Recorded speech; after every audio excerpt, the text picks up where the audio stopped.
Question 1. Analysis of a property condition assessment, PCA, for a commercial office building reveals a need to evaluate the thoroughness and compliance of the assessment process.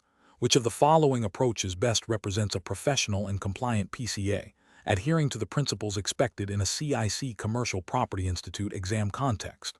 Option A. A PCA that includes a visual inspection of all accessible areas, a review of readily available building plans and maintenance records, and the identification of visible deficiencies and potential capital expenditure items, with a focus on providing a comprehensive overview of the property's physical state. Option B.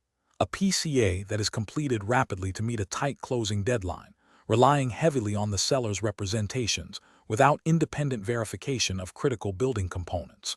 Option C. A PCA that limits its scope to only those items explicitly requested by the client, even if other significant physical deficiencies are apparent during the inspection.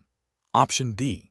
A PCA that primarily focuses on the aesthetic appeal of the property, such as paint condition and landscaping, with a cursory glance at major building systems. The correct answer is A. A PCA that includes a visual inspection of all accessible areas, a review of readily available building plans and maintenance records, and the identification of visible deficiencies and potential capital expenditure items, with a focus on providing a comprehensive overview of the property's physical state. Explanation. This scenario presents a professional challenge because a property condition assessment, PCA, is a critical component of commercial real estate transactions, directly impacting investment decisions and risk assessment. The challenge lies in ensuring the PCA is comprehensive, objective, and compliant with industry standards and regulatory expectations, particularly those relevant to the CIC Commercial Property Institute exam. Misinterpreting or omitting key aspects of a PCA can lead to significant financial losses for investors and potential liability for the assessor. Careful judgment is required to balance the client's immediate needs with the professional obligation to provide a thorough and accurate assessment.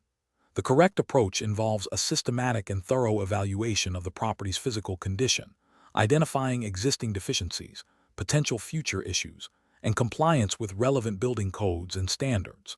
This approach aligns with the professional standards expected by the CIC Commercial Property Institute, which emphasizes due diligence and the provision of reliable information to stakeholders. Specifically, a robust PCA should encompass a visual inspection of accessible areas, review of available documentation, e.g., previous reports, maintenance records, and identification of any deferred maintenance or capital expenditure needs. This comprehensive methodology ensures that all material aspects of the property's physical condition are considered, providing a sound basis for investment decisions and risk management. An incorrect approach that focuses solely on readily apparent cosmetic issues fails to meet the professional standard. This approach is ethically deficient because it omits the critical assessment of structural integrity, mechanical systems, and other hidden deficiencies that could represent significant future costs or safety hazards. Such an omission violates the duty of care owed to the client and can lead to misrepresentation of the property's true condition. Another incorrect approach that prioritizes speed and cost-effectiveness over thoroughness is also professionally unacceptable. While efficiency is valued, it must not compromise the integrity of the PCA. Cutting corners on inspections or documentation review can result in overlooked material defects, leading to inaccurate assessments and potential financial harm to the client. This approach demonstrates a lack of professional diligence and a disregard for the importance of a comprehensive evaluation. A third incorrect approach that relies heavily on the seller's provided information without independent verification is problematic. While seller disclosures are a starting point, a professional PCA requires independent investigation and verification of the information provided. Failure to do so can perpetuate inaccuracies and omissions, undermining the credibility of the assessment and potentially exposing the assessor to liability. The professional decision-making process for similar situations should involve a clear understanding of the scope of work, adherence to established PCA standards, such as those implicitly or explicitly referenced by the CIC Commercial Property Institute exam, and a commitment to objectivity and thoroughness. Professionals must prioritize the accurate identification and reporting of all material physical conditions, regardless of their potential impact on the transaction timeline or cost.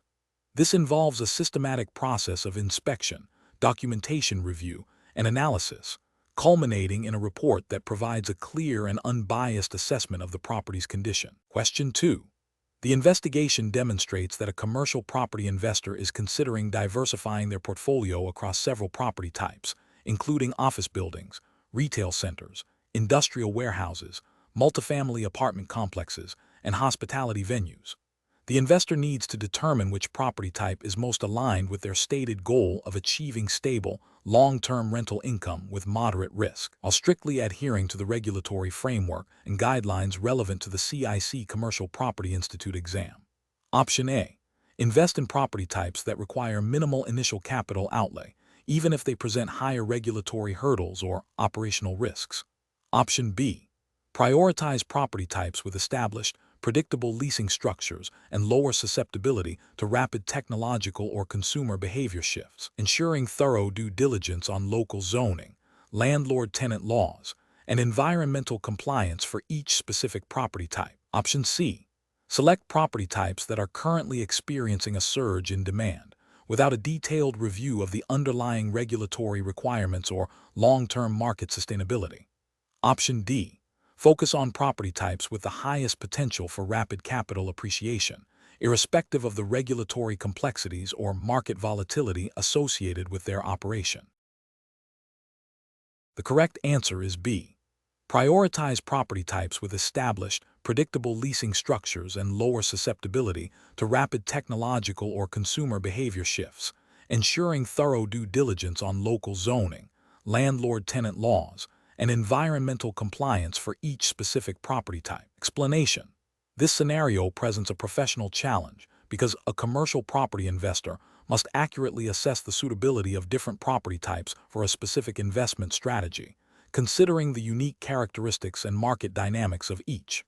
Misjudging the alignment between property type and investment goals can lead to significant financial losses and reputational damage. The investor's fiduciary duty requires a thorough understanding of the regulatory framework governing commercial property transactions and investment, ensuring all decisions are compliant and ethically sound. The correct approach involves a comprehensive due diligence process that prioritizes understanding the specific regulatory requirements and market conditions pertinent to each property type.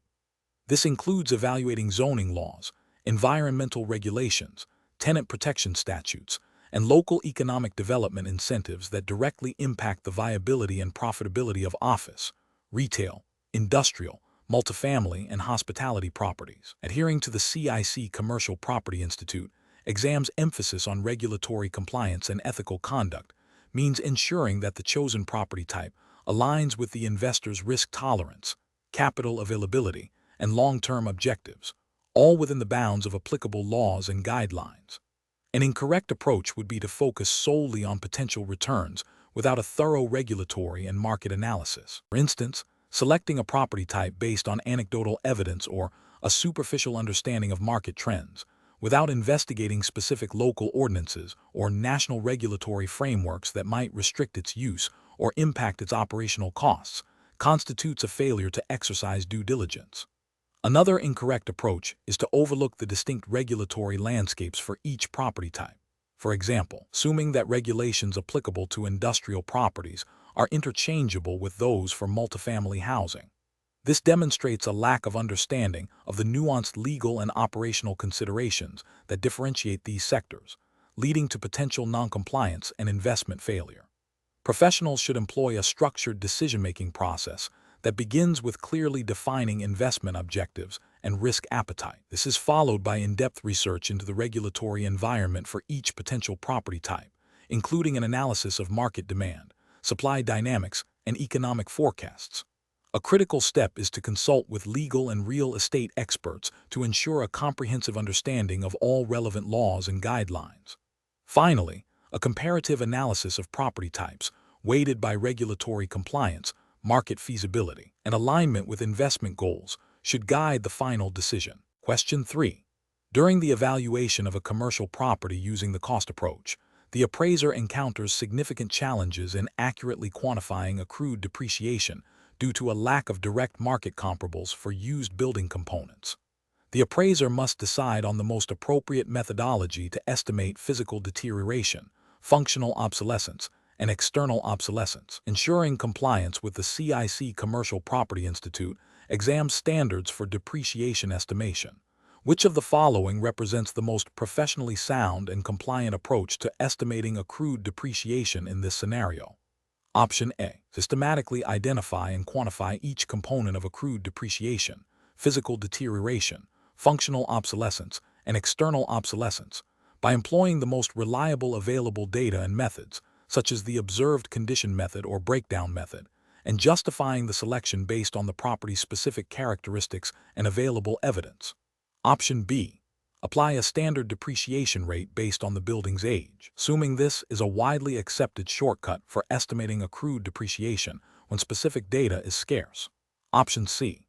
Focus solely on estimating physical deterioration through the age-life method, as this is often the most significant component of depreciation and can be estimated with reasonable accuracy from age alone. Option D. Estimate depreciation by making a subjective adjustment based on the overall impression of the property's condition, without a detailed breakdown of the specific causes of depreciation. The correct answer is A. Systematically identify and quantify each component of accrued depreciation, physical deterioration, functional obsolescence, and external obsolescence, by employing the most reliable available data and methods, such as the observed condition method or breakdown method, and justifying the selection based on the property's specific characteristics and available evidence. Explanation. This scenario presents a professional challenge because the appraiser must reconcile differing methods of estimating depreciation, a critical component of the cost approach, while adhering strictly to the CIC Commercial Property Institute exam's regulatory framework and guidelines. The core difficulty lies in selecting the most appropriate method for estimating accrued depreciation when market data is limited, requiring a deep understanding of the theoretical underpinnings and practical application of depreciation estimation techniques as prescribed by the exam's jurisdiction. The correct approach involves meticulously identifying and quantifying all forms of accrued depreciation, physical deterioration, functional obsolescence, and external obsolescence, using the most reliable available data and methods, consistent with the CIC Commercial Property Institute exam standards. This requires the appraiser to exercise professional judgment in selecting appropriate methods, such as the age-life method, observed condition method, or breakdown method, and justifying their selection based on the specific property and available evidence.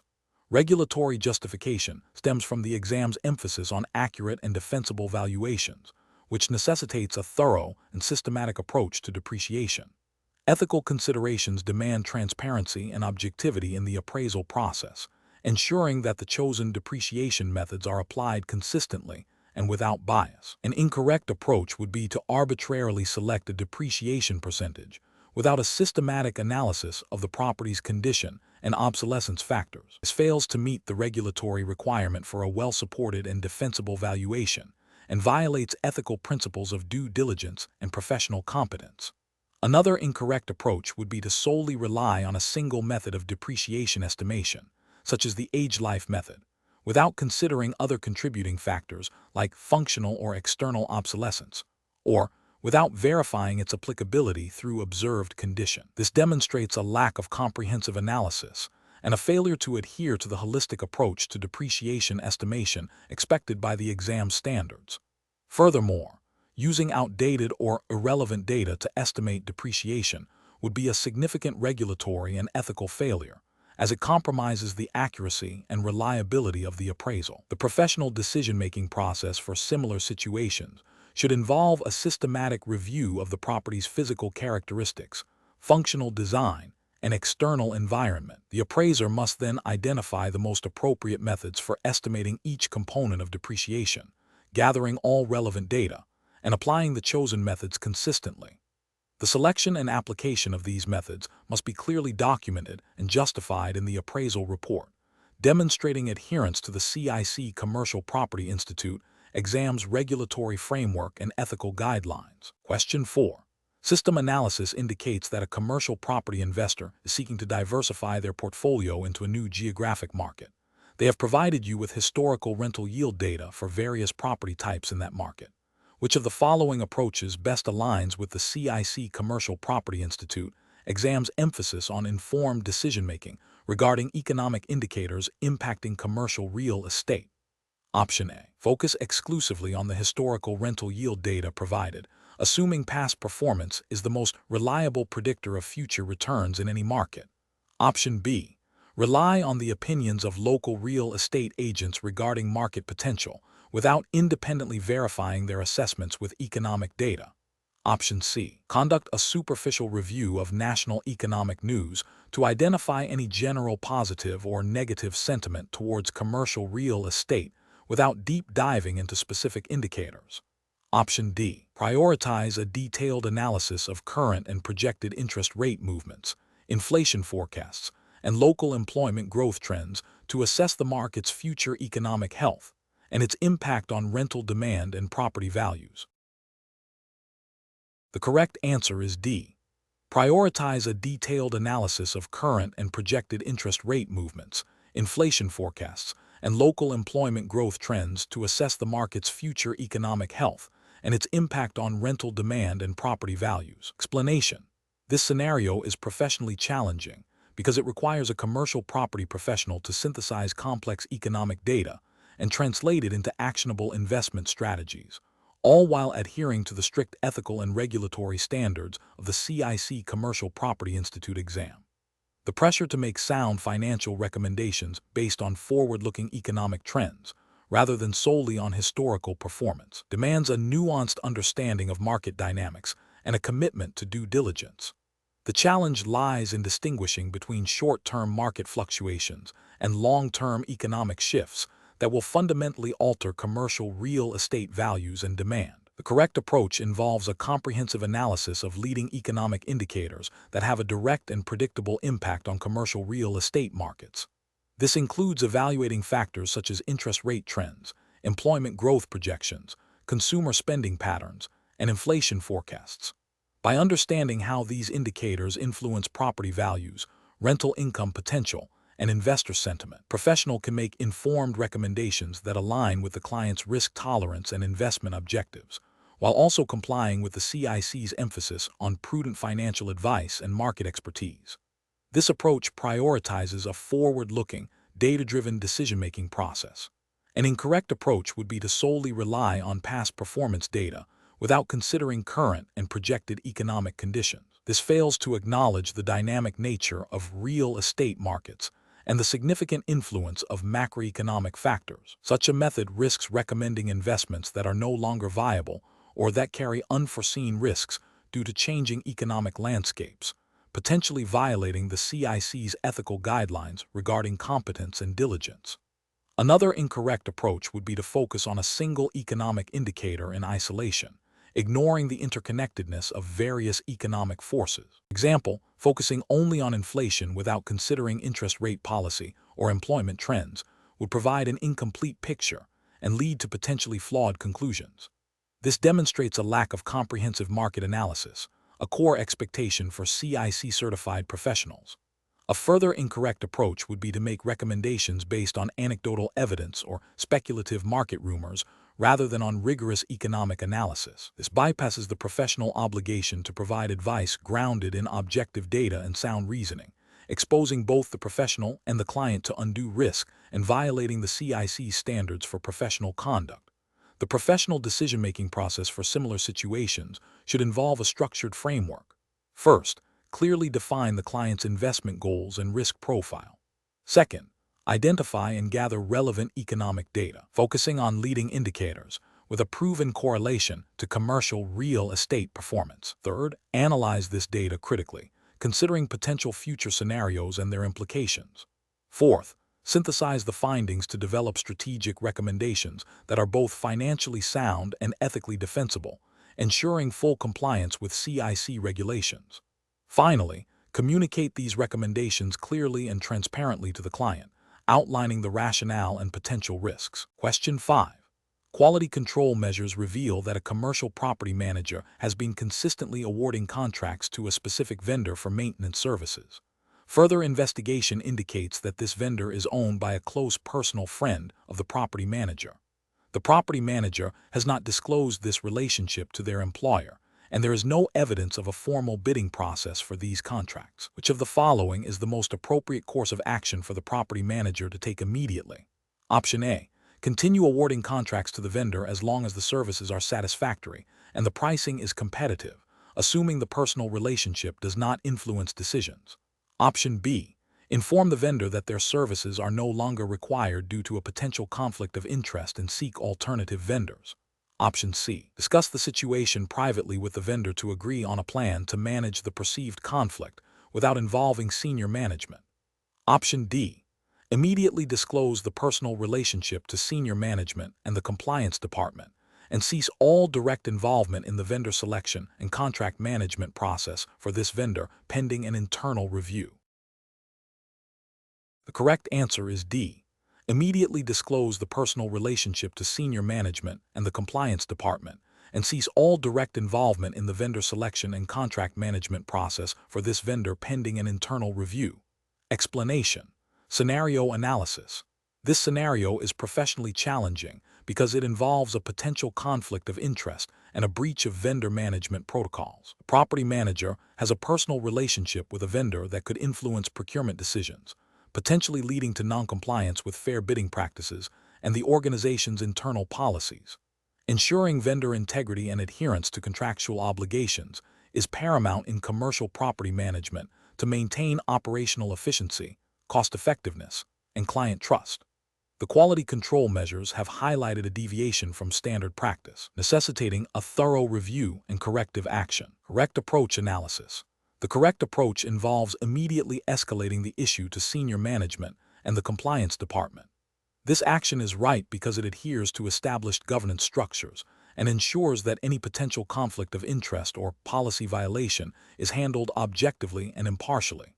Regulatory frameworks and internal guidelines for commercial property management typically mandate transparency, fair dealing, and the avoidance of conflicts of interest in vendor selection and management. By escalating, the property manager is upholding these principles, allowing for an independent investigation and decision-making process that protects the organization's interests and maintains ethical standards. This process ensures that vendor relationships are managed based on merit, performance, and contractual terms, rather than personal connections. Incorrect approach is analysis. One incorrect approach is to ignore the quality control findings and continue with the existing vendor relationship without disclosure. This fails to address the potential conflict of interest and violates the principle of transparency and accountability expected in professional property management. It also bypasses established internal controls designed to prevent favoritism and ensure competitive procurement, which could lead to financial mismanagement and reputational damage. Another incorrect approach is to attempt to resolve the issue informally by speaking directly with the vendor, without involving senior management or compliance. This is inadequate because it does not provide an objective review of the situation and fails to document the process or outcome. It also risks further entrenching a potentially compromised vendor relationship and does not address the systemic issue of oversight that the quality control measures have identified. A third incorrect approach is to immediately terminate the vendor relationship without a proper investigation or due process. While seemingly decisive, this could be premature and may lead to unnecessary disruption, contractual disputes, and potential legal ramifications if the vendor has fulfilled their obligations. It also bypasses the opportunity to understand the full context and implement appropriate corrective measures that might include revised oversight rather than outright termination. Professional reasoning. Professionals in commercial property management should adopt a structured decision-making process when faced with potential vendor management issues. This process typically involves 1. Recognizing and documenting any potential conflicts of interest or policy deviations. 2. Consulting relevant internal policies, codes of conduct, and regulatory guidelines. 3. Escalating the matter to the appropriate internal authority, e.g., supervisor, compliance department, legal counsel, for guidance and investigation. 4. Cooperating fully with any subsequent review or investigation. 5. Implementing corrective actions as directed, ensuring they are documented and communicated. This systematic approach ensures that decisions are fair, compliant, and in the best interest of the organization and its stakeholders. Question 6. Comparative studies suggest that the formation of a legally binding contract in commercial property transactions hinges on precise adherence to offer acceptance, and consideration. A property owner sends an email to a potential buyer stating, "I am willing to sell my commercial property at 123 Main Street for $5 million." The buyer replies via email, "I accept your offer to purchase the property at 123 Main Street, provided that the sale includes all existing fixtures and fittings." Which of the following best describes the legal status of this exchange under the principles of contract law relevant to the CIC Commercial Property Institute exam? Option A. A binding contract has been formed because the buyer's email clearly indicates an intention to purchase the property. Option B. A binding contract has been formed because the owner's initial email constitutes a firm offer, and the buyer's response is a reasonable acceptance of that offer. Option C. A binding contract has not been formed because the exchange lacks explicit mention of consideration, which is a mandatory element. Option D. A binding contract has not been formed because the buyer's response introduces new terms regarding fixtures and fittings, thereby constituting a counteroffer. The correct answer is A. A binding contract has been formed because the buyer's email clearly indicates an intention to purchase the property. Explanation. This scenario is professionally challenging because it requires a nuanced understanding of contract formation principles within the specific framework of the CIC Commercial Property Institute exam's jurisdiction. Misinterpreting the elements of offer, acceptance, or consideration can lead to invalid contracts, disputes, and financial losses for clients. Careful judgment is required to distinguish between preliminary discussions and legally binding agreements. The correct approach involves accurately identifying whether a clear offer was made, unequivocally accepted, and supported by valid consideration, all in accordance with the governing laws and principles of the specified jurisdiction. This ensures that any agreement reached is legally enforceable and protects the interests of the parties involved. For instance, if a jurisdiction requires consideration to be something of value exchanged between parties, a promise to do something one is already legally obligated to do would not constitute valid consideration. Similarly, acceptance must mirror the offer. Any material deviation constitutes a counteroffer, not an acceptance. An incorrect approach would be to assume that any written communication constitutes a binding contract, overlooking the necessity of a clear offer and unqualified acceptance. This fails to adhere to the fundamental legal requirements for contract formation.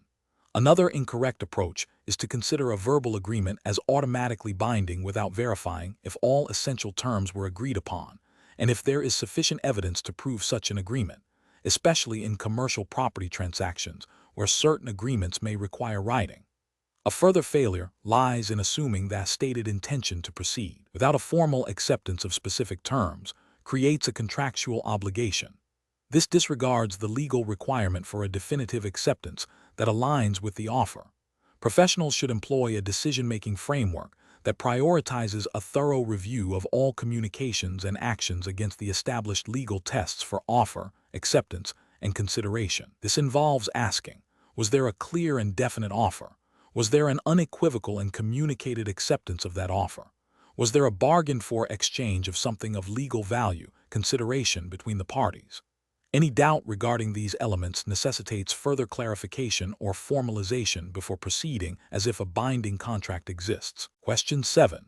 Process analysis reveals that a commercial property owner, eager to sell quickly, has requested their agent list their property at a price significantly higher than the agent's initial assessment based on market trends. The agent is considering how to respond to this client request. Which of the following approaches best aligns with the professional standards and regulatory framework governing commercial property agents? Option A. Suggest a significantly lower price than the client's request based on a quick visual inspection, aiming for a rapid transaction. Option B. Advise the client that their requested price is unrealistic and refuse to list the property without further discussion or analysis. Option C. Immediately list the property at the client's requested price to satisfy their immediate desire for a quick sale, regardless of market data. Option D. Conduct a thorough comparative market analysis to establish a realistic price range. Present the findings to the client with clear explanations, and collaboratively determine a strategic listing price. The correct answer is D. Conduct a thorough comparative market analysis to establish a realistic price range. Present the findings to the client with clear explanations, and collaboratively determine a strategic listing price. Explanation. This scenario presents a professional challenge due to the inherent conflict between a client's desire for a quick sale and the fiduciary duty of a commercial property agent to ensure the client receives fair market value. The agent must navigate this by providing objective advice grounded in market realities, rather than succumbing to client pressure that could lead to a detrimental outcome for the client. Careful judgment is required to balance client satisfaction with ethical obligations.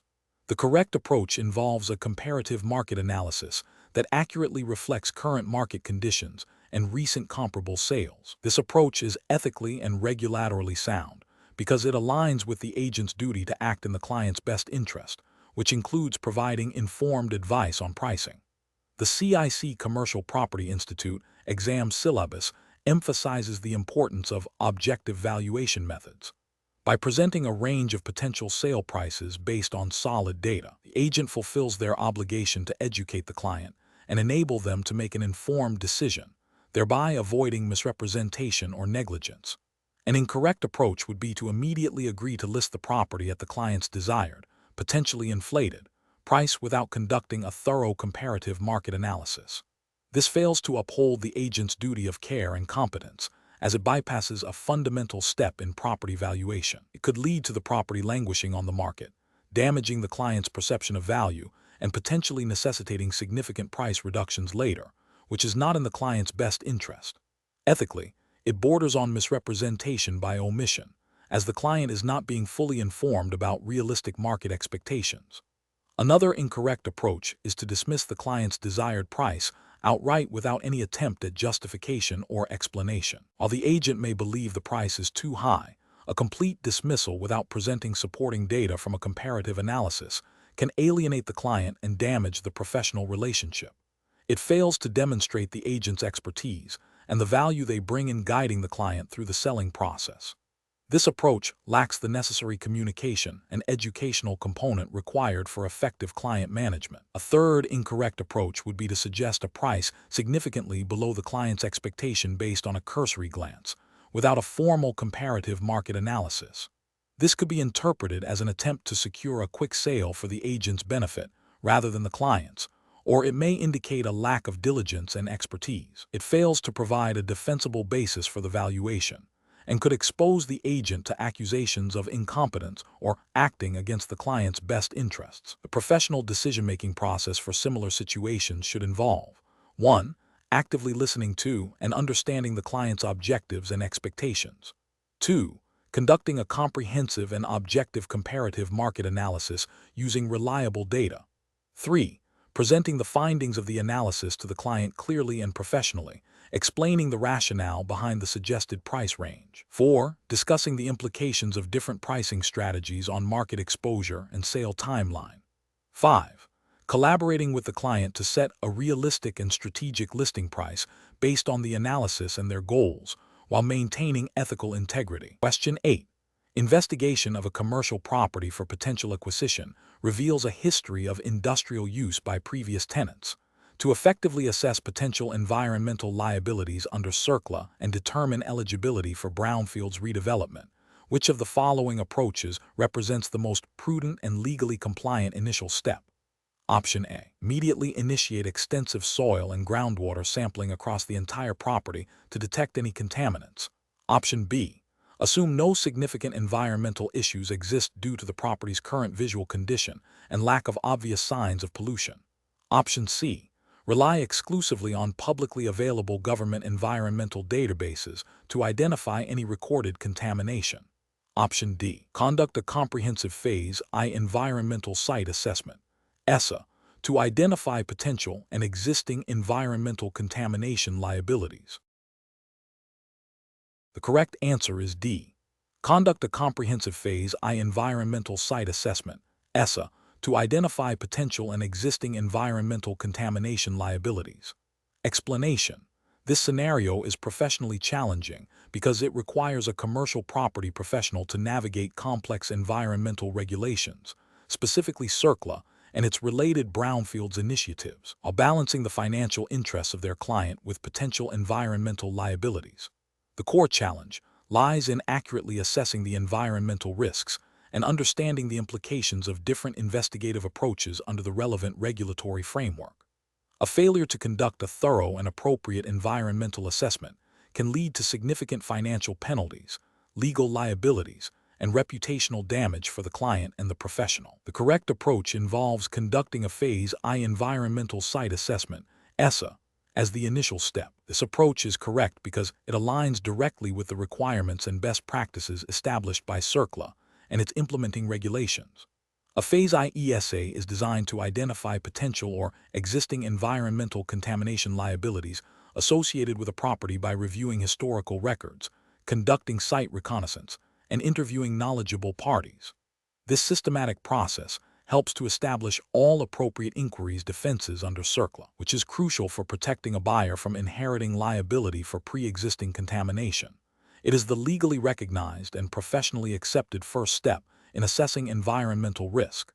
An incorrect approach would be to proceed directly to extensive soil and groundwater sampling without a preceding Phase I ESA. This is incorrect because it bypasses the critical initial risk identification phase. Without understanding the historical uses and potential sources of contamination identified in a Phase I ESA, extensive sampling may be inefficient, costly, and may not target the most likely areas of concern, failing to meet the all appropriate inquiries standard. Another incorrect approach would be to rely solely on publicly available government databases for environmental information without conducting a site visit or historical record review. While public databases can provide some insights, they are often incomplete and do not constitute the comprehensive review required for all appropriate inquiries. This approach fails to fulfill the due diligence obligations mandated by CIRCLA and industry best practices. Finally, an incorrect approach would be to assume no environmental issues exist based on the current visual appearance of the property. Environmental contamination is often invisible and can stem from historical activities not evident in the present day. This assumption ignores the fundamental purpose of environmental due diligence and the potential for legacy contamination, leaving the client exposed to significant unforeseen liabilities.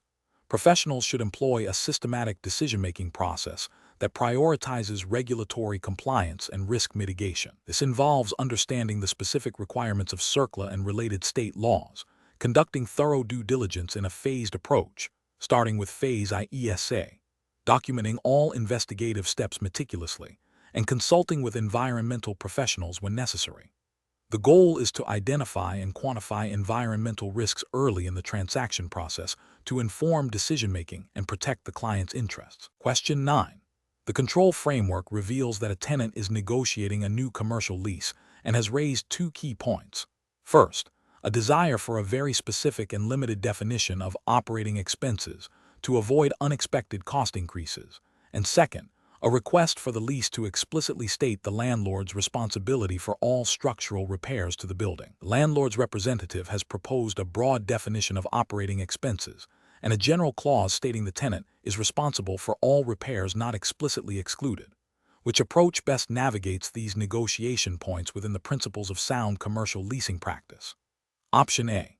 Agree to a slightly broader definition of operating expenses in exchange for the landlord agreeing to a more detailed list of excluded repairs. Option B. Insist on the tenant's precise definition of operating expenses and the explicit landlord responsibility for structural repairs, as these are critical for tenant financial predictability and risk mitigation. Option C. Focus primarily on negotiating the lowest possible base rent, assuming that operating expenses and repair clauses can be managed or renegotiated later. Option D. Accept the landlord's broad definition of operating expenses and general repair clause to expedite the lease signing and secure the desired premises. The correct answer is B. Insist on the tenant's precise definition of operating expenses and the explicit landlord responsibility for structural repairs, as these are critical for tenant financial predictability and risk mitigation. Explanation.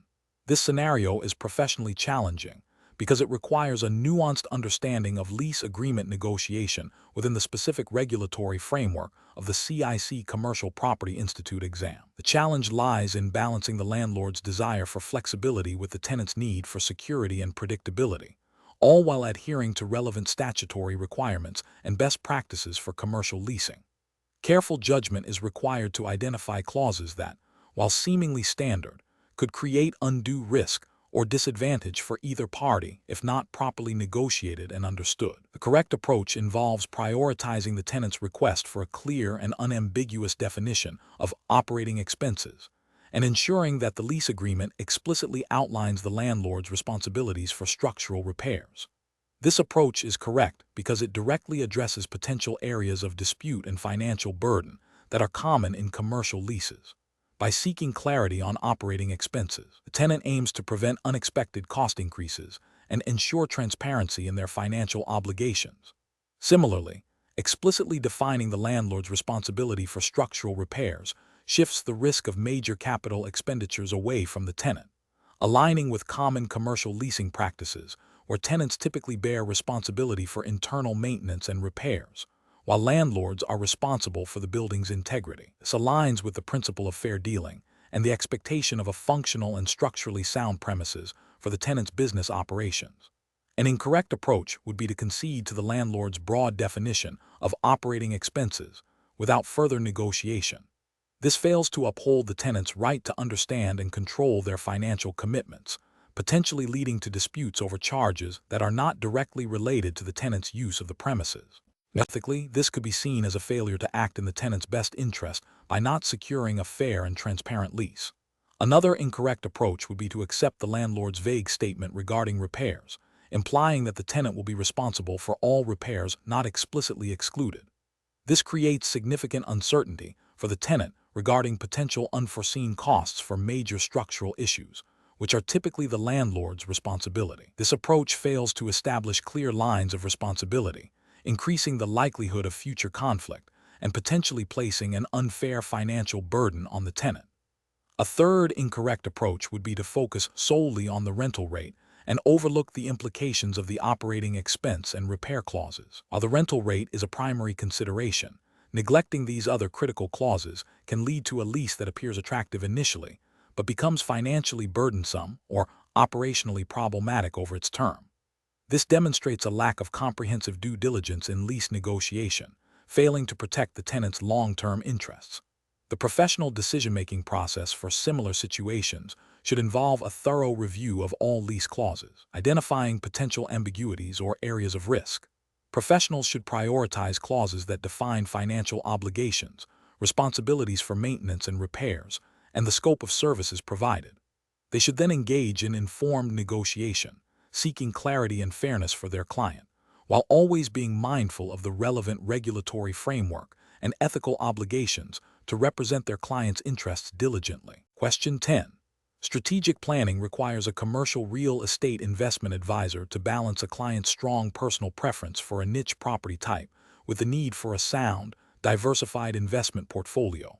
The client has expressed a clear desire to invest solely in vintage movie theaters, believing them to be an undervalued market segment with significant upside potential. The advisor, however, has identified that this specific asset class carries higher risks due to changing consumer habits and a limited buyer pool, and that other property types might offer better risk-adjusted returns and liquidity. How should the advisor proceed to ensure compliance with professional standards and best serve the client's long-term financial interests?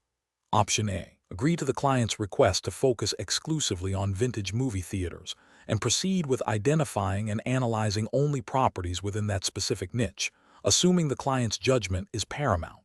Option B. Conduct a comprehensive market analysis of various commercial real estate sectors, including the client's preferred vintage movie theaters, and present a range of investment options with detailed risk-reward profiles, clearly explaining the rationale for each recommendation and highlighting the potential implications of focusing solely on one niche. Option C. Recommend a diversified portfolio that includes a small allocation to vintage movie theaters but heavily emphasizes other, more stable property types, without fully explaining the specific risks associated with the niche market to avoid discouraging the client. Option D. Advise the client that their preference for vintage movie theaters is too risky and immediately steer them towards investing in more conventional asset classes like multifamily or industrial properties, without further exploration of the niche market. The correct answer is B. Conduct a comprehensive market analysis of various commercial real estate sectors, including the client's preferred vintage movie theaters, and present a range of investment options with detailed risk-reward profiles, clearly explaining the rationale for each recommendation and highlighting the potential implications of focusing solely on one niche. Explanation. This scenario presents a common challenge in commercial real estate investment analysis, where a client's subjective preferences clash with objective market realities and regulatory considerations. The professional's duty is to provide unbiased, data-driven advice that aligns with the client's stated financial goals while adhering to professional standards and relevant regulations. The challenge lies in navigating the client's emotional attachment to a specific property type without compromising the integrity of the investment analysis or exposing the client to undue risk. Careful judgment is required to balance client satisfaction with fiduciary responsibility. The correct approach involves conducting a thorough, objective market analysis that considers all relevant investment criteria, including risk, return, liquidity, and market trends, and then presenting these findings clearly to the client. This approach prioritizes the client's financial well-being and aligns with the regulatory framework's emphasis on due diligence, disclosure, and acting in the client's best interest. Specifically, the CIC Commercial Property Institute exams guidelines mandate that professionals provide advice based on sound market principles and disclose any potential conflicts or limitations.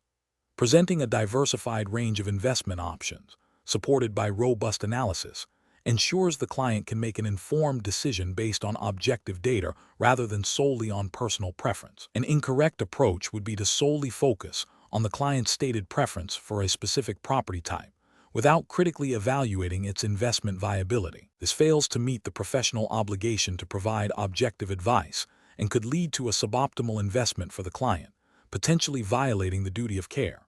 Another incorrect approach is to dismiss the client's preference outright without attempting to understand the underlying reasons or explore potential compromises. This can damage the client relationship and may overlook valid, albeit perhaps less conventional, investment opportunities. Finally, an approach that prioritizes securing a deal over thorough analysis, even if it aligns with the client's initial preference, is a serious ethical and regulatory breach. It suggests a lack of due diligence and a failure to act in the client's best interest, potentially exposing them to significant financial loss. Professionals should approach such situations by first actively listening to and understanding the client's motivations and preferences. Subsequently, they must conduct a comprehensive, objective analysis of the market and various investment opportunities, including those that align with the client's initial ideas and those that offer potentially better risk-adjusted returns. The findings should be presented transparently, highlighting both the pros and cons of each option and explaining how they align with the client's stated financial objectives. This empowers the client to make an informed decision, supported by professional expertise and regulatory compliance. Question 11. The review process indicates that evaluation for a well-occupied office building was primarily based on the cost to replace the building, with minimal consideration given to its current rental income and market capitalization rates. Which valuation approach represents the most appropriate and professionally sound methodology for this type of commercial property? Option A, the cost approach. Option B, a combination of all three approaches without prioritizing income. Option C, the income approach. Option D, the sales comparison approach. The correct answer is C, the income approach. Explanation. This scenario presents a professional challenge because the valuation of a commercial property requires the application of appropriate methodologies that accurately reflect market conditions and adhere to professional standards. The reviewer's concern highlights a potential deviation from best practices, necessitating a deep understanding of the strengths and limitations of each valuation approach. Careful judgment is required to select the most suitable method or combination of methods for the specific property and its market context, ensuring the valuation is both defensible and compliant with industry guidelines. The income approach is the correct approach in this scenario because it directly addresses the primary driver of value for most commercial properties, their ability to generate income. This method aligns with the fundamental principle of valuation, that a property's worth is derived from the present value of its future economic benefits. Regulatory frameworks and professional guidelines for commercial property valuation, such as those implicitly expected in the CIC Commercial Property Institute exam, emphasize the importance of considering the income-generating potential of a property. This approach is robust when reliable income data and market-derived capitalization rates or discount rates are available, providing a direct link between operational performance and market value. The sales comparison approach, while a fundamental valuation method, may be less appropriate as the primary approach if comparable sales are scarce or significantly dissimilar. Relying solely on this method without sufficient, truly comparable data can lead to an inaccurate valuation, as adjustments become subjective and potentially unreliable. This could be seen as a failure to apply the most relevant and reliable evidence available, potentially contravening professional standards that require the use of the best available data.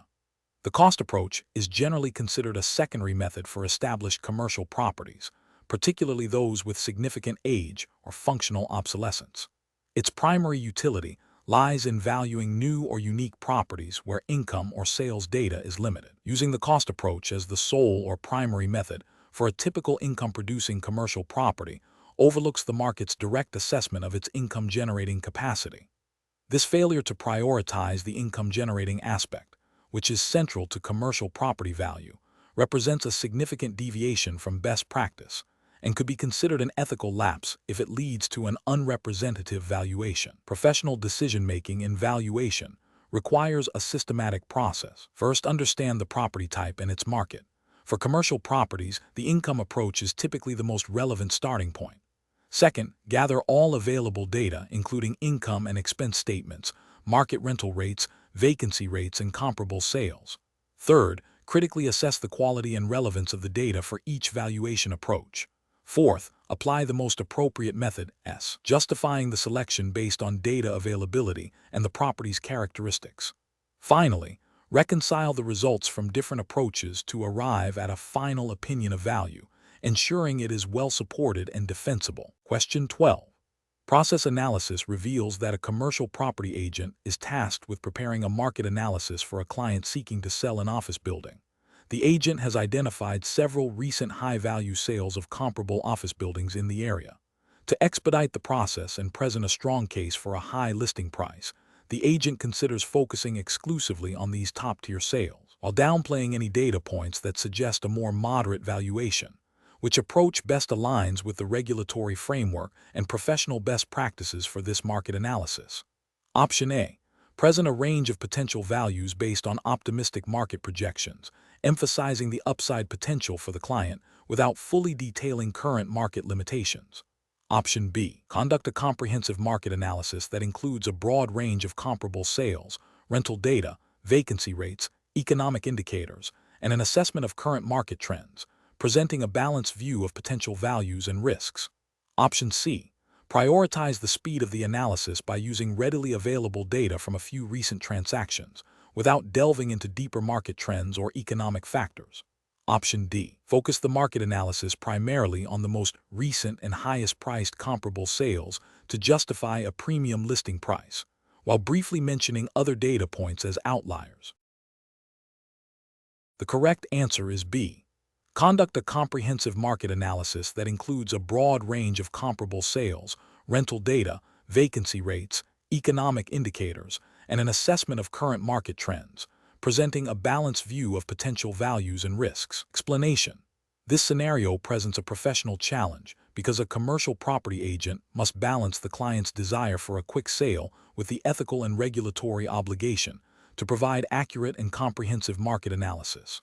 Overlooking critical market data or presenting a skewed analysis to expedite a transaction would violate the duty of care and potentially mislead the client and prospective buyers, contravening the principles of professional conduct expected by the CIC Commercial Property Institute.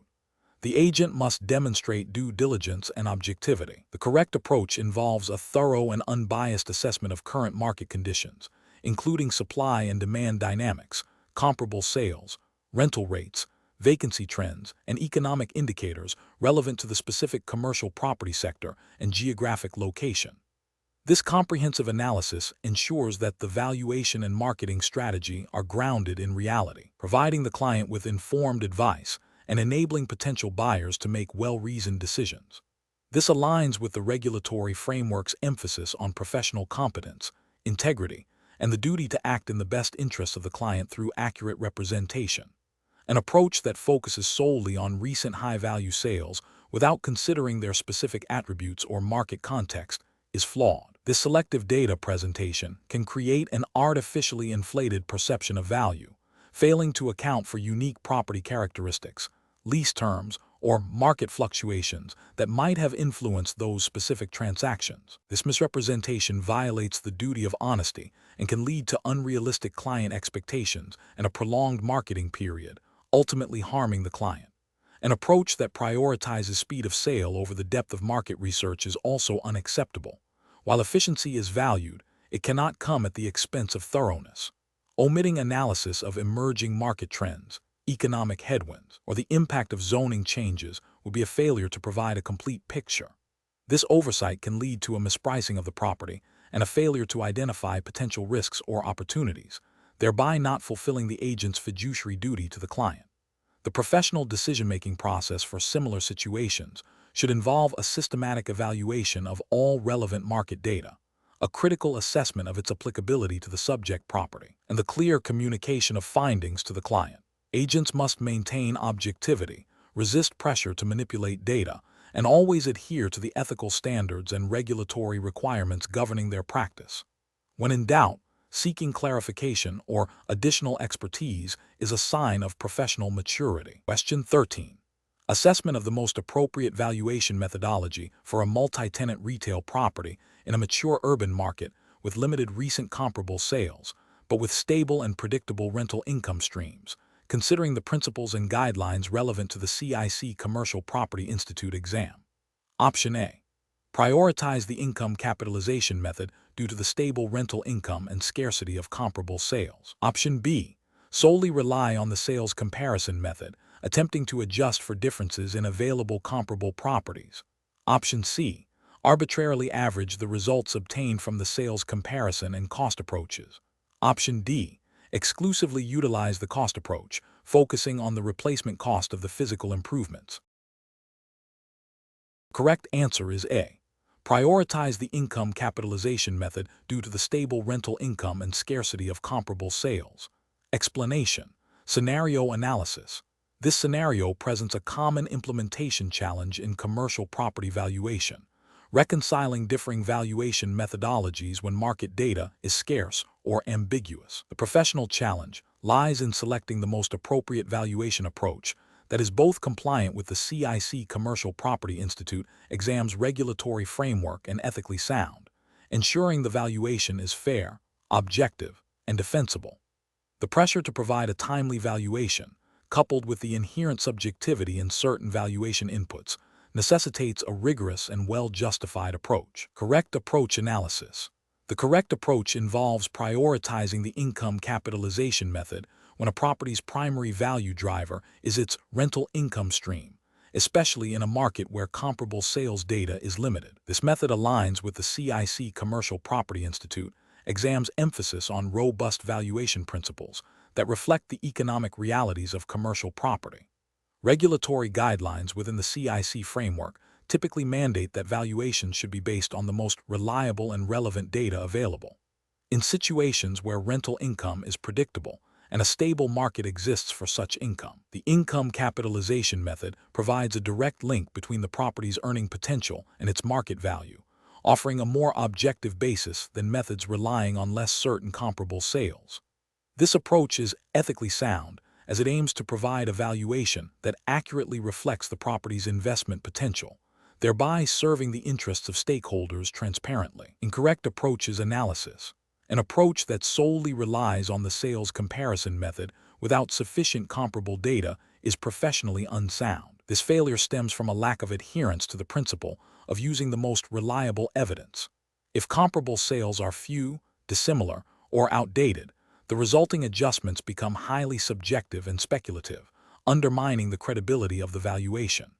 This can lead to a valuation that does not accurately represent market value, potentially breaching ethical duties of competence and diligence. Another incorrect approach would be to exclusively use the cost approach, without considering the property's income-generating capacity. The cost approach is generally more suited for specialized properties or new constructions where income data is not yet established or relevant.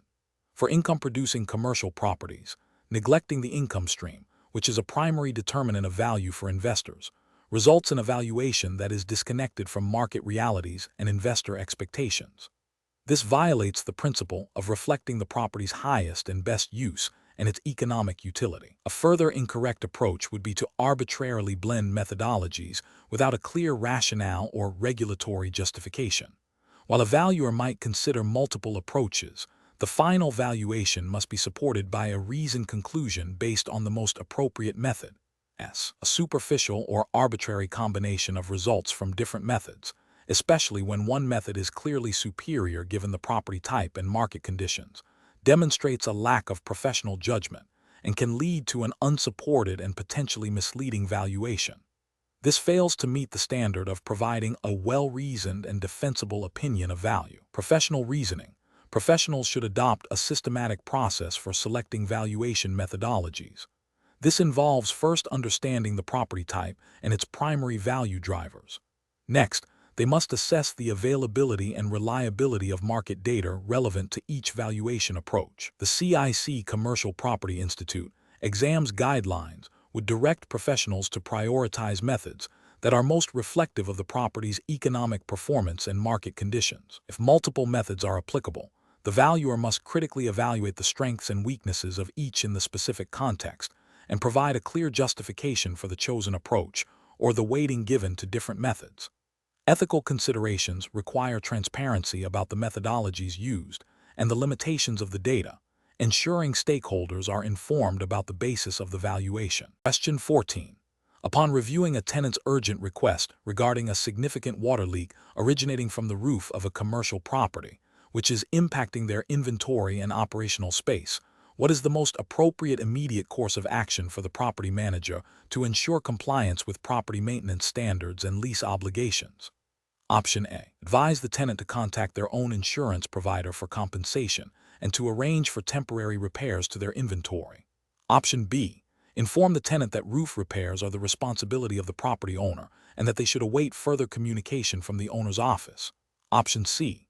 Schedule a full roof inspection and necessary repairs within the next 30 days, informing the tenant that minor water ingress is a common occurrence. Option D. Immediately dispatch a qualified roofing contractor to assess the leak, determine the cause and extent of damage, and initiate emergency repairs if necessary, while also documenting the issue and communicating with the tenant and owner. The correct answer is C. Schedule a full roof inspection and necessary repairs within the next 30 days, informing the tenant that minor water ingress is a common occurrence. Explanation. This scenario is professionally challenging because it requires balancing the immediate needs of a tenant with the long-term financial and legal obligations of property ownership, all while adhering to specific regulatory requirements for commercial property management. The property manager must act diligently and ethically, ensuring the property is maintained to a standard that complies with relevant laws and lease agreements, without incurring unnecessary costs or creating new liabilities. The correct approach involves promptly investigating the reported issue, assessing its severity and cause, and then initiating appropriate repairs in accordance with the lease agreement and applicable property maintenance regulations. This demonstrates a commitment to tenant welfare and property integrity, fulfilling the property manager's fiduciary duties. Specifically, this approach aligns with the principles of responsible property management, which mandate that landlords and their agents ensure leased premises are kept in a good state of repair and fit for the purpose for which they are let, as often stipulated in commercial leases and implied by general landlord-tenant law. Prompt action prevents further damage, minimizes disruption to the tenant's business, and avoids potential breaches of the lease or statutory obligations. An incorrect approach of delaying repairs until a more convenient time for the property owner, without first assessing the urgency or potential for escalation, fails to meet the duty of care owed to the tenant. This could lead to a breach of the lease agreement if the lease specifies timelines for repairs, or if the issue renders the premises unusable. Furthermore, it risks exacerbating the damage, leading to higher repair costs and potential legal claims from the tenant for business interruption or loss. Another incorrect approach of performing only the most superficial or temporary fix without a thorough investigation and proper repair plan is also professionally unacceptable. This may not address the root cause of the problem, leading to recurring issues and potentially violating building codes or safety regulations. It also undermines tenant confidence and could be seen as a failure to maintain the property in a good and tenantable condition. Finally, an approach that involves solely relying on the tenant to arrange and pay for repairs, without the property manager first fulfilling their investigatory and potentially remedial obligations, is a significant ethical and regulatory failure. This shifts responsibility inappropriately and could violate lease terms that place repair obligations on the landlord, especially for structural or essential services issues. The professional decision-making process for similar situations should involve 1. Immediate acknowledgement and documentation of the tenant's report. 2. Prompt assessment of the reported issue, including its potential impact on safety, usability, and further damage. 3. Review of the lease agreement to determine specific responsibilities for repairs. 4. Consultation with qualified professionals, e.g., contractors, engineers, if necessary to diagnose and estimate repair costs. 5. Timely communication with both the tenant and property owner regarding findings and proposed actions. 6. Execution of necessary repairs in a timely and professional manner, ensuring compliance with all relevant regulations. Question 15. Quality control measures reveal that a critical HVAC system upgrade is required in a commercial property. The upgrade will necessitate access to tenant spaces for several days, causing significant disruption. The property manager has identified 3 potential approaches to manage this situation. Which approach best aligns with professional standards for tenant relations and risk mitigation in commercial property management? Option A. Initiate a meeting with the affected tenants to explain the necessity of the HVAC upgrade, discuss the proposed schedule, and explore potential accommodations or concessions to minimize disruption. Option B. Post a general notice in common areas informing all tenants that HVAC maintenance will occur over the next month, without specifying individual tenant impacts or offering direct engagement. Option C. Immediately schedule the HVAC upgrade and provide tenants with a formal notice of entry, specifying the dates and times of access, without prior discussion. Option D. Postpone the HVAC upgrade indefinitely until a period of lower tenant occupancy can be identified, even if this means the system operates at reduced efficiency. The correct answer is C. Immediately schedule the HVAC upgrade and provide tenants with a formal notice of entry, specifying the dates and times of access, without prior discussion. Explanation: this scenario is professionally challenging because it requires balancing the landlord's property interests with the tenant's right to quiet enjoyment and the contractual obligations outlined in the lease agreement. The property manager must navigate potential disputes, maintain positive tenant relations, and ensure compliance with relevant landlord-tenant laws and industry best practices, all while addressing a legitimate operational need. Careful judgment is required to avoid actions that could be construed as harassment or a breach of contract, which could lead to legal repercussions and damage the landlord's reputation.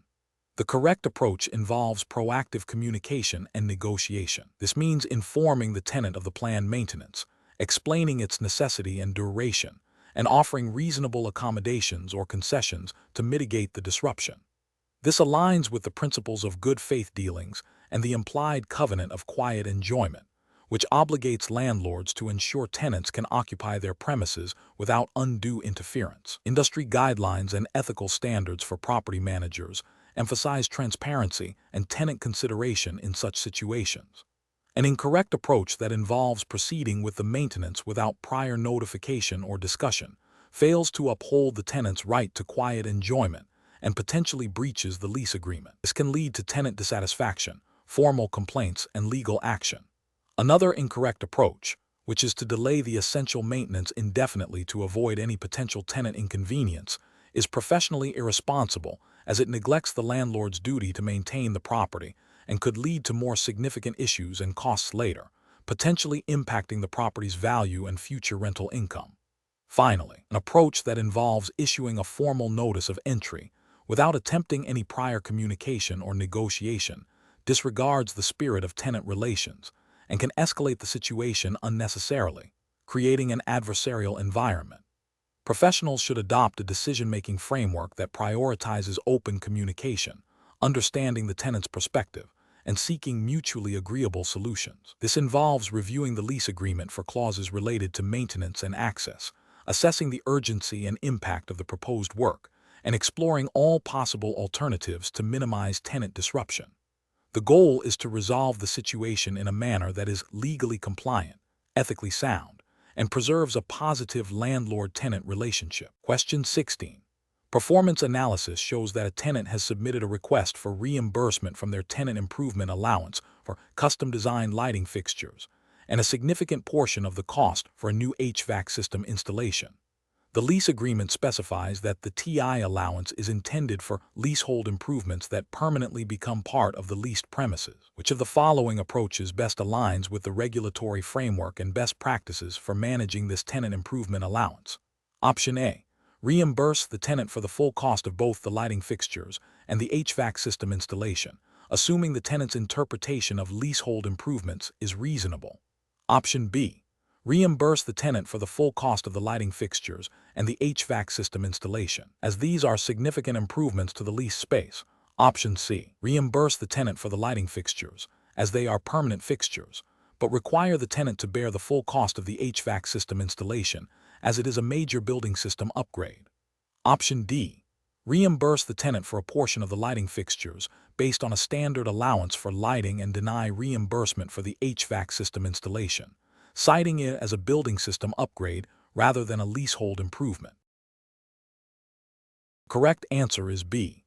Reimburse the tenant for the full cost of the lighting fixtures and the HVAC system installation, as these are significant improvements to the leased space.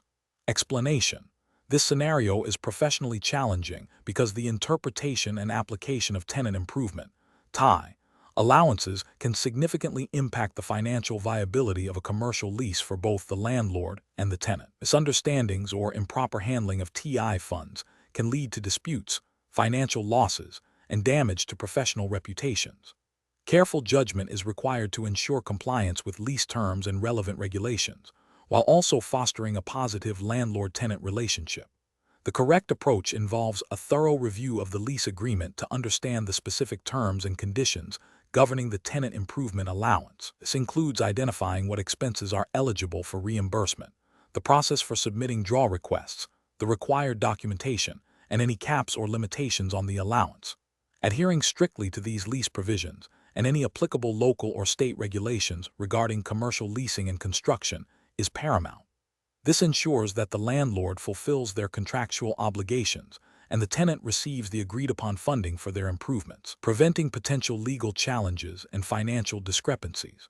An incorrect approach would be to assume that all costs associated with a tenant's fit-out are eligible for reimbursement under the TI allowance without verifying against the lease. This could lead to the landlord being asked to fund improvements not covered by the agreement, or the tenant not receiving the full benefit of their allowance due to ineligible expenses.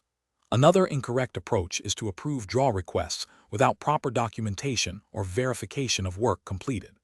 This exposes the landlord to financial risk and potential fraud, and it fails to uphold the due diligence expected in managing lease agreements. A third incorrect approach is to unilaterally change the terms of the TI allowance after the lease has been executed without a formal lease amendment signed by both parties.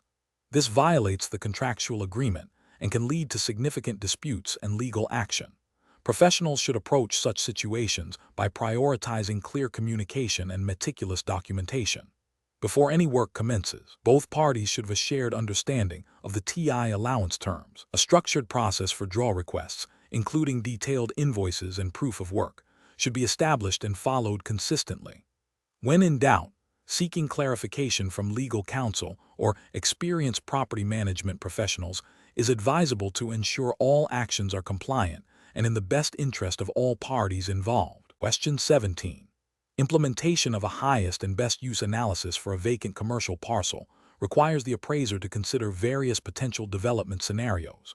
Which of the following approaches most accurately reflects the regulatory framework and ethical guidelines for determining the highest and best use under the CIC Commercial Property Institute exam's jurisdiction, considering the perspectives of the property owner, potential tenants, and local planning authorities? Option A. Focusing exclusively on the most intensive development envisioned by a speculative developer, assuming market absorption and profitability without rigorous market research or financial feasibility studies. Option B, conducting a thorough analysis of all legally permissible, physically possible, and financially feasible uses, comparing their respective profitability to identify the most profitable use, while ensuring compliance with all local zoning and planning regulations.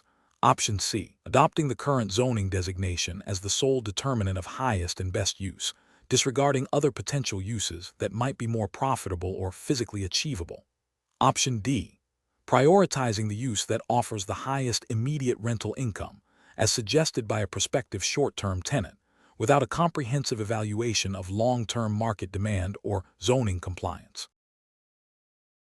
The correct answer is D, prioritizing the use that offers the highest immediate rental income, as suggested by a prospective short-term tenant, without a comprehensive evaluation of long-term market demand or zoning compliance.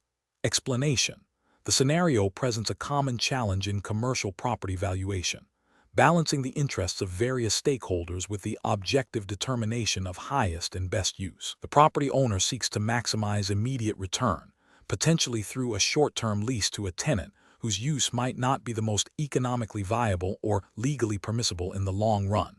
The local planning authority has specific zoning regulations and future development plans that could impact the property's potential. A potential developer, on the other hand, might have a vision for a more intensive or different use that requires significant capital investment and market demand analysis. The appraiser's role is to provide an independent, objective opinion of value based on the property's highest and best use, which is defined as the most profitable use to which a property can be put, and which is both legally permissible and physically possible.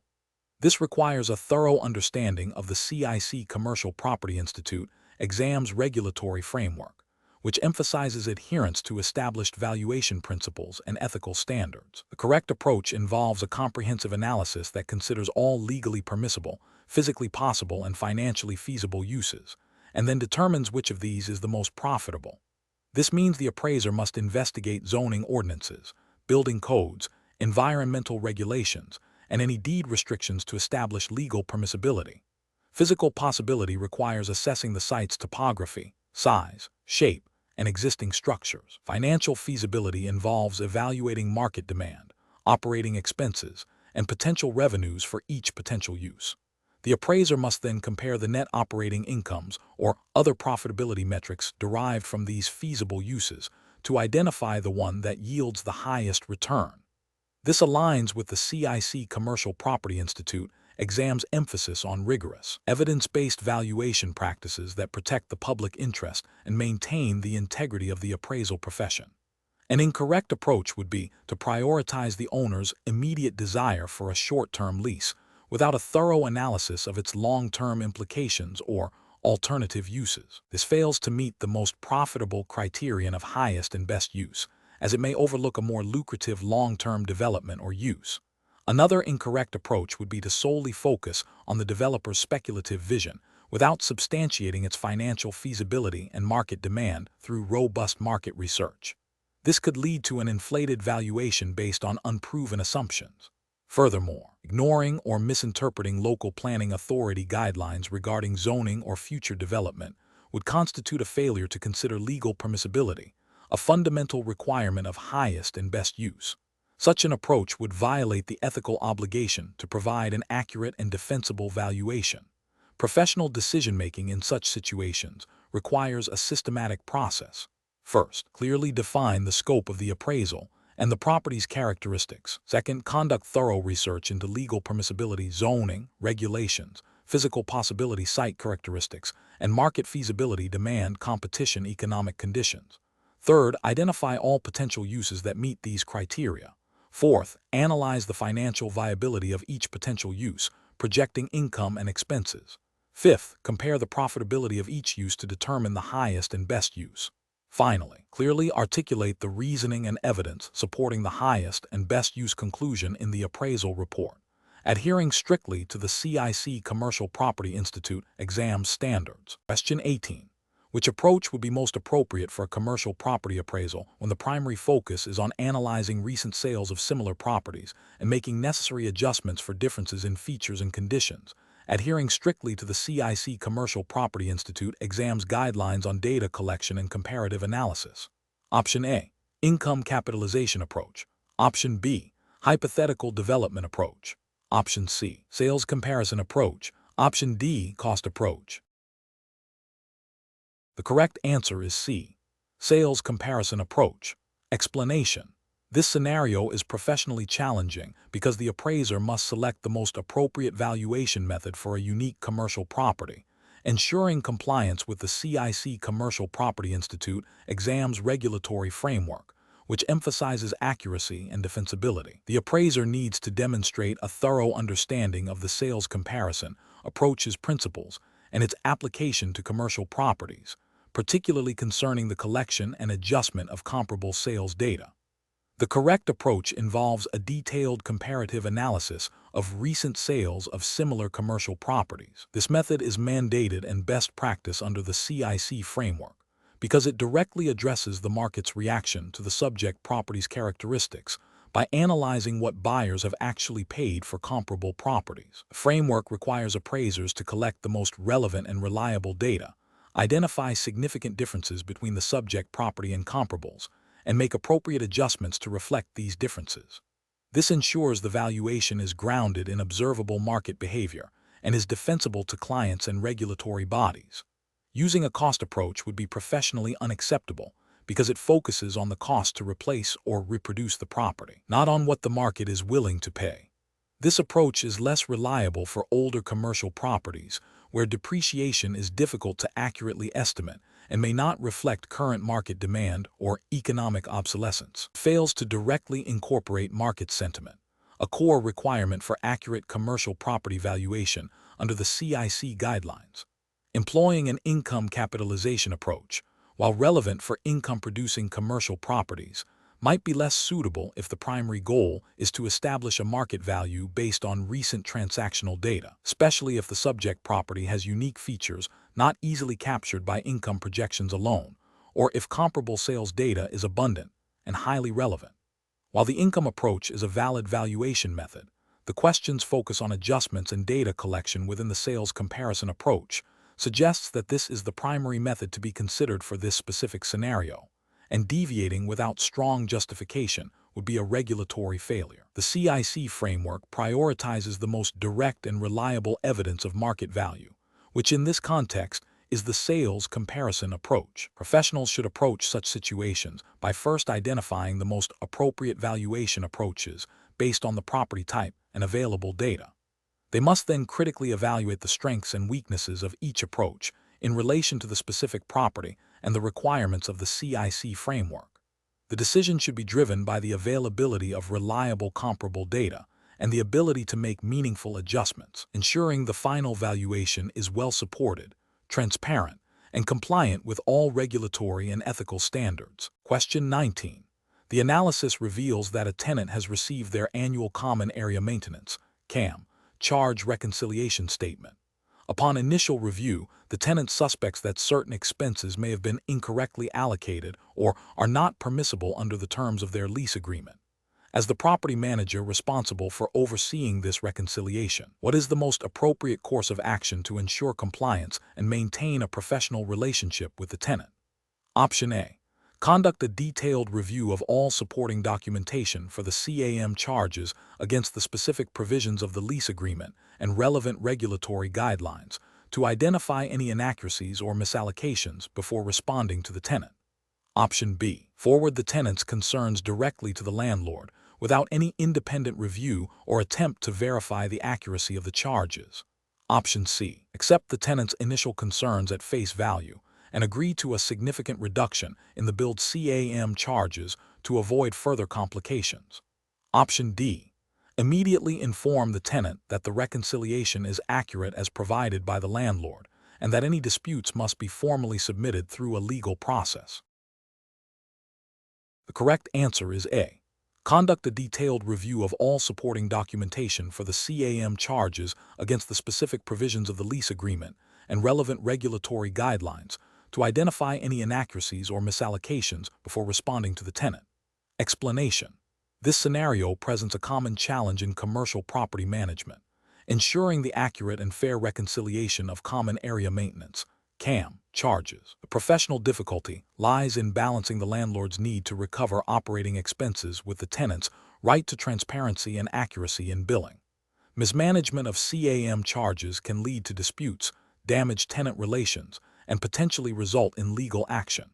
Careful judgment is required to interpret lease agreements, apply relevant regulations, and maintain meticulous records. The correct approach involves a thorough review of all expense documentation against the lease provisions and applicable regulations to identify any discrepancies or misallocations.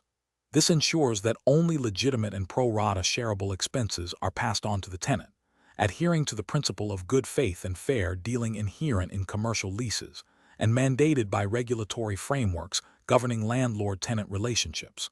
Specifically, this aligns with the principles of accurate financial reporting and contractual compliance expected of property managers under the CIC Commercial Property Institute exam's purview, which emphasizes ethical conduct and adherence to established industry standards.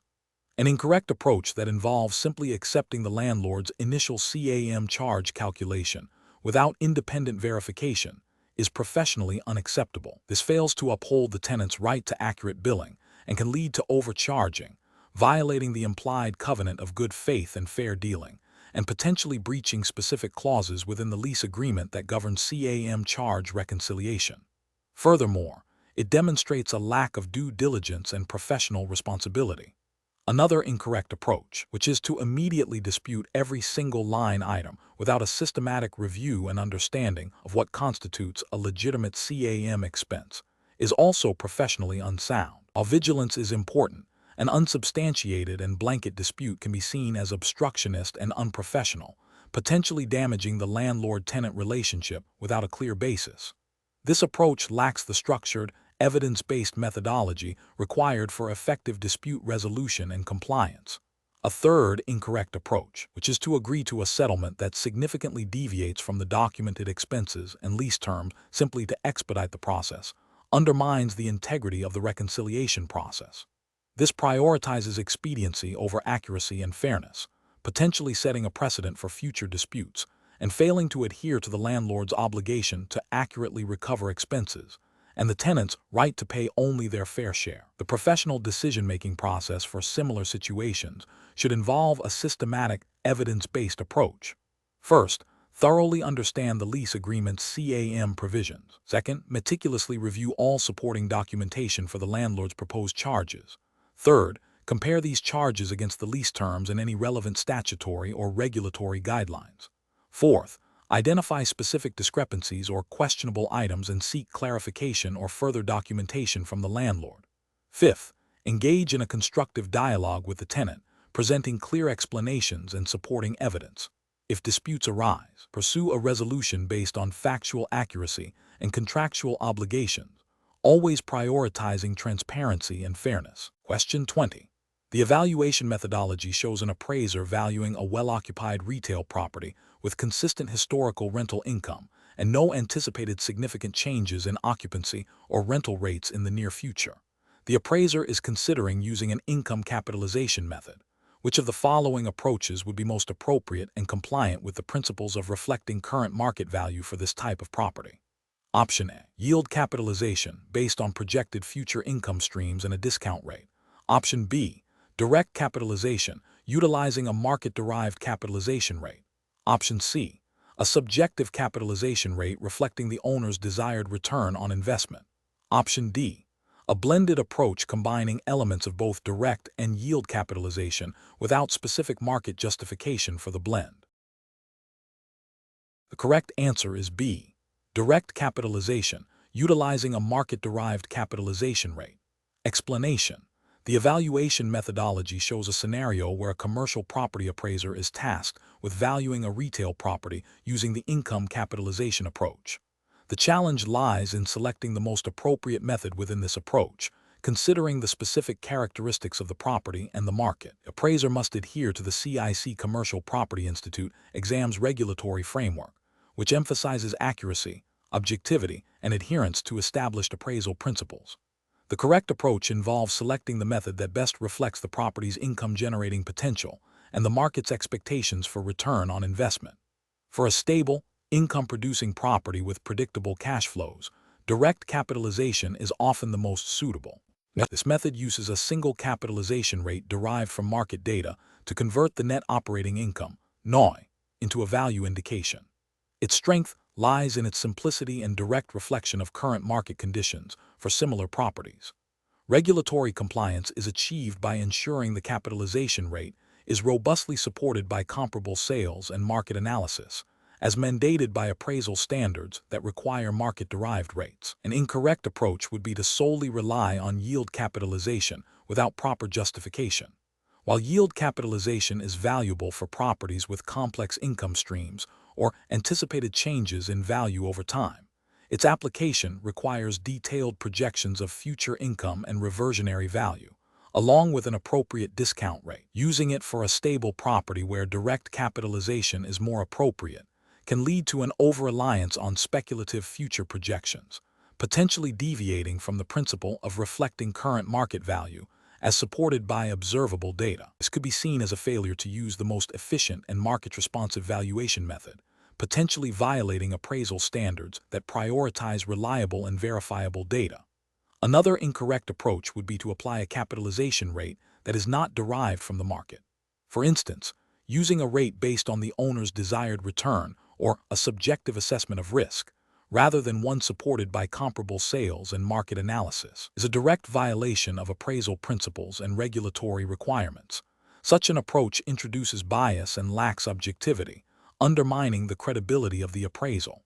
This failure to adhere to market-derived rates is a significant ethical and regulatory breach, as it compromises the integrity of the valuation process. Professionals should adopt a decision-making process that begins with a thorough understanding of the property's income characteristics and market dynamics. They must then identify the most appropriate valuation method within the income capitalization approach that accurately reflects these factors and aligns with regulatory requirements for market support and objectivity. This involves critically assessing the strengths and limitations of both direct capitalization and yield capitalization in the context of the specific assignment, and selecting the method that provides the most reliable and defensible value indication based on current market data.